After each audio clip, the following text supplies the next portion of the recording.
Wait करोगे अपना best version बनने के लिए? हम सब जानते हैं कि आप में वो पोटेंशियल है, you know that you can do it and you can achieve your goals, लेकिन आप अपने आप से बस एक ही बात कहते हो, I will do it later. And मैं आपसे पूछती हूँ, if not now then when? Hello friends, I am Anamika Yaduvanshi, welcome to my channel. मेरे चैनल पर हम बात करते हैं सेल्फ डेवलपमेंट की और मोटिवेशन की, और आज मैं आपसे शेयर करने वाली हूँ टिप्स टू लेवल अप इन 21 डेज। जी हाँ, लेवलिंग अप इन 21 डेज मतलब आज आप जहाँ हैं उससे एक लेवल, 2 लेवल या कुछ और लेवल आगे बढ़ना है इन जस्ट 21 डेज। 21 दिन के बाद का वर्जन आपके आज के वर्जन से बेहतर होगा, और इसके लिए करना क्या है?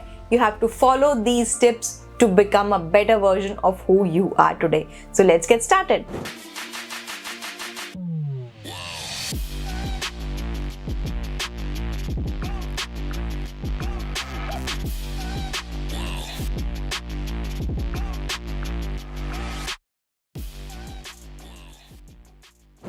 So tip number 1 क्या है? Tip number 1 to level up in just 21 days is that you have to understand that growth in these 5 areas. Tip number 1 is growth in these 5 areas. वो 5 areas कौन कौन से हैं जिसमें हमें ग्रोथ करनी है? अक्सर लोग एक मिस्टेक जो करते हैं वो ये करते हैं, एक या 2 एरिया में ग्रो करने की कोशिश करते हैं, फिर कुछ एरियाज पीछे रह जाते हैं, फिर बाद में परेशान हो जाते हैं। तो ये 5 एरियाज जिसमें आपको ग्रो करना है वो है physical growth, mental growth, financial growth, spiritual growth and also relationship growth. आपको इन 5 एरियाज में जो है ग्रोथ करना है, physical, mental, spiritual, financial and relationship. अब होता क्या है, अक्सर लोग फाइनेंशियल गोल्स के पीछे जाते हैं, उस पर बहुत मेहनत करते हैं, उसके पीछे जो फिजिकल गोल यानी कि हेल्थ पीछे रह जाती है, फिर वो कमाए हुए फाइनेंसेस को खर्च करते हैं फिजिकल हेल्थ को गेन करने के लिए, या फिजिकल फाइनेंशियल पे बहुत मेहनत लगाते हैं, रिलेशनशिप्स को पीछे छोड़ जाते हैं, फिर बहुत मेहनत लगती है रिश्तों को वापस जिंदगी में लाने के लिए। तो आपने इन 5 एरियाज में काम करना है। सबसे पहले टिप यही है कि 5 एरियाज में बैलेंस बना के काम करना है ताकि आपकी एक ओवरऑल ग्रोथ इन 5 एरियाज में हो। Tip number 2 is have a journal. अब कहेंगे जर्नल, ये क्या बात हुई जी, बिल्कुल बच्चों वाली बात है। नहीं, जर्नल का मतलब मैं कह रही हूँ कि आपने एक नोटबुक अपने पास रखनी है अपनी परछाई की तरह।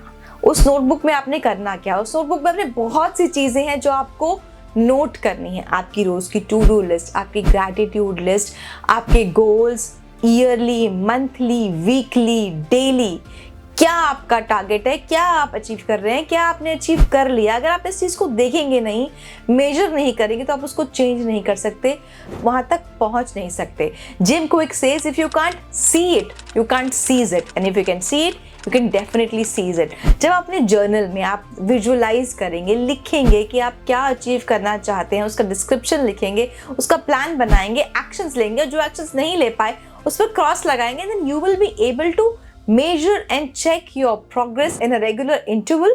और जब आप अपनी चीज को बार बार चेक करते रहेंगे तो आप उसमें इंप्रूव करते रहेंगे, because anything that can be measured can not be improved. So having a journal is extremely important. आपको लगे बहुत बेसिक सा स्टेप है, उससे कुछ नहीं होने वाला, ये बिल्कुल वैसे ही बात है जैसे एक बड़ी सी ऊंची सी बिल्डिंग बनाने के लिए पहले उसकी फाउंडेशन बहुत नीचे तक बनाई जाती है।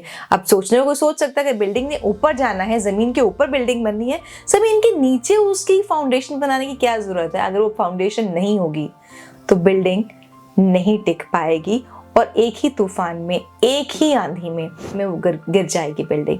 इसलिए फाउंडेशन बहुत जरूरी है बिल्डिंग की स्ट्रेंथ के लिए। वैसे ही जर्नलिंग जरूरी है आपके सेल्फ रिफ्लेक्शन के लिए, और जब आपका सेल्फ रिफ्लेक्शन होगा तब आपकी ग्रोथ होगी।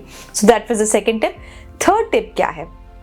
Third tip is deep work, गहरा काम। ये क्या होता है?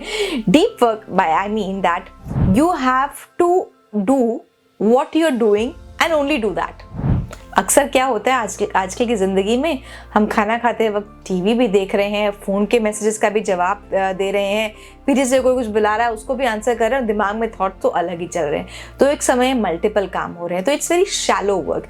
ये ऊपर ऊपर से काम होता है। जब हम शैलो वर्क करते हैं तो हम उस किसी भी काम में अच्छे से फोकस नहीं कर पाते, और उसमें प्रोडक्टिविटी जो है, उस काम का जो रिजल्ट है, जो उस काम की क्वालिटी है, वो बहुत अच्छी नहीं होती। जब हम डीप वर्क करते हैं, मतलब अपना सारा ध्यान एक चीज़ पे लगाना है। तो आपने 21 डेज तक क्या करना है कि आपने अपना जो भी आप काम कर रहे हैं, एक काम ऐसे ज़रूर करना है जो आपने डीप वर्क किया हो, जिसको करते हुए आपने कुछ और ना किया हो। जब उसको डीप वर्क करना शुरू करेंगे, चाहे वो आपका प्रोफेशनल वर्क हो, आपकी हॉबी हो, आपकी ग्रोथ एरिया में कुछ आपका वर्क हो, then you will see that you will be able to do that work in a better way and आपको उसके रिजल्ट्स भी दिखने लग जाएंगे। फोर्थ चीज जो आपको प्रैक्टिस करनी है regularly for 21 days is build a strong mastermind group. Mastermind group क्या है?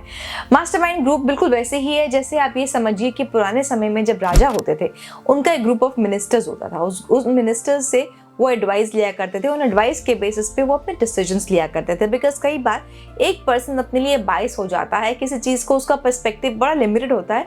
जैसे ही उनको कुछ वाइज लोगों का पर्सपेक्टिव या अंडरस्टैंडिंग समझ में आती है, then you are able to take better decisions. ऐसे ही एक मास्टरमाइंड ग्रुप बनाइए लाइक माइंडेड लोगों का, जो आपकी तरह ग्रोथ ओरिएंटेड हो, सेल्फ डेवलपमेंट पे काम करते हो, आपकी फील्ड में उनको ज़्यादा एक्सपीरियंस हो। कुछ अच्छे लोगों का ऐसा ग्रुप बनाइए जिनसे आप अपनी वर्क रिलेटेड प्रॉब्लम्स डिस्कस कर पाएं, ग्रोथ डिस्कस कर पाएं, सक्सेस डिस्कस कर पाएं, कुछ ना कुछ आइडियाज ले पाएं, या कहीं ना कहीं एक फ्रूटफुल डिस्कशन होता चला जाए। और अगर वैसा भी ग्रुप आप नहीं बना सकते तो कुछ ऐसे लोगों को फॉलो कीजिए, उनका कंटेंट वॉच कीजिए या उनके बारे में ऐसी बुक्स रीड कीजिए ताकि वो उनकी थिंकिंग आपके भी थिंकिंग में बैठने लग जाए। इससे क्या होगा कि आप भी उन ग्रेट लोगों की तरह सोचने लग जाएंगे, और जब आप ग्रेट सोचेंगे, अच्छा सोचेंगे, तो अच्छा करेंगे भी। So having a mastermind group is extremely important. Those could be in the form of real people और those could be in the form of some big personalities जिनसे आप इंस्पायर्ड है, इन्फ्लुएंस्ड है। आप उनके बारे में पढ़िए, उनके पॉडकास्ट देखिए, उनका कंटेंट देखिए, उनको फॉलो कीजिए, उनकी थिंकिंग को अपनाइए।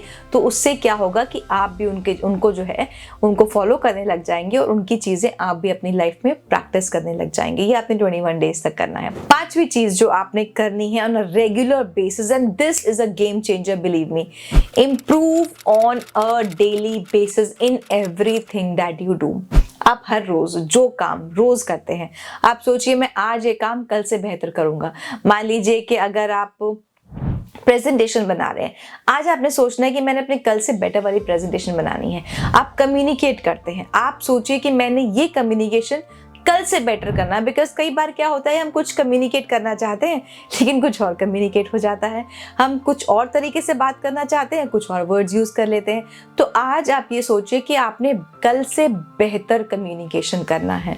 अगर आप अपनी सेल्फ केयर कर रहे हैं, आपने सोचिए कि आपने कल से बेटर सेल्फ केयर करनी है। आप एक्सरसाइज करते हैं, आप सोचिए आपने कल से ज्यादा रेप्स निकालने हैं, कल से ज्यादा बेटर एक्सरसाइज करनी है। तो अपने हर काम को हर रोज आप पिछले वाले दिन से बेहतर कीजिए और देखिए, अगर आप ये 5 जो चीजें 21 डेज तक फॉलो करेंगे, देन आफ्टर 21 डेज आपकी ओवरऑल पर्सनालिटी इंप्रूव हो जाएगी, आपको ओवरऑल एक बेटर अंडरस्टैंडिंग, बेटर पर्सपेक्टिव मिल जाएगा, माइंडसेट बदल जाएगा और आपकी ग्रोथ की जर्नी जो है शुरू हो जाएगी।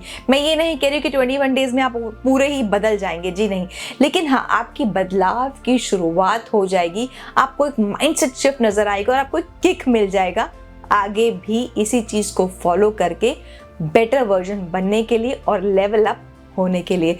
मुझे कमेंट सेक्शन में लिखकर बताइए कि आप अपने लेवलिंग अप का प्रोग्राम कब शुरू कर रहे हैं और ये वीडियो कैसा लगा ये भी मुझे बताइएगा। अगर ये वीडियो अच्छा लगा तो लाइक बटन प्रेस करना मत भूलिएगा, and also if you haven't subscribe to my channel yet, please do so and also press the bell icon so that you get a notification whenever I upload my video next. Thank you so much for watching and I will see you in my next video.